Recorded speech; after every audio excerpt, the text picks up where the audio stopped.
I just want to show a quick demonstration of how to remove the Jetson Bolt Pro cover. So first you use a pick like this or anything pointy. There'll be rubber plugs on each of these screw holes. So what I do is I don't have the plugs in here now, but I just come at it in an angle and then I just pick and pull it straight out. So once you get all 7 of those plugs out, you'll do the Phillips screws. So I just use a regular Phillips screwdriver. So there's 1, 2, 3, 4, 5, 6, and 7. Once you get the 7 screws out, pull the cover away carefully. You'll see that there's a charge port cover here, and that wire will still be attached to the battery. So once you get it off, just follow the wire. You'll see a plug here. You could do it with one hand, so just give this a squeeze, yank it out. Set your cover aside. And now mine's not completely OEM anymore, so there's a zip tie that holds all these together. It's already cut. But pretty much just get the wires out of the way.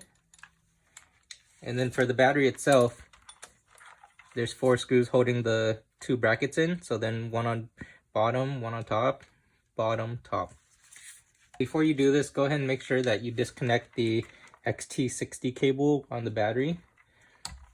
So once you have the XT60 disconnected and the charge port connected, there's nothing else that will be holding the battery in place.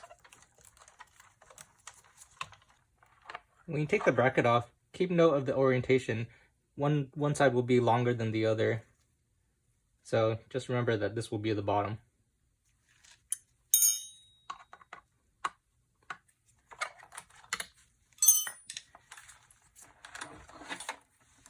And there's a battery. So for this, we'll be installing a Blacklisted Garage 48-volt battery.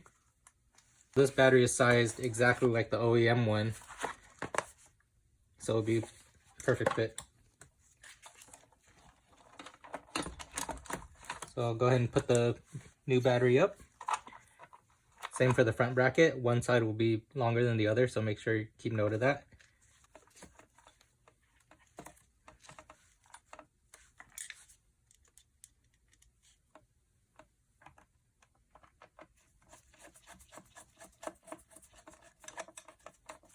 So locate the XT60 wire from the battery and the other end from the controller.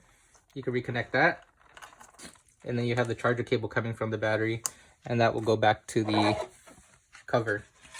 One thing to note is when you're reinstalling the cover, to make sure that the cable is not pinched along the side of the case.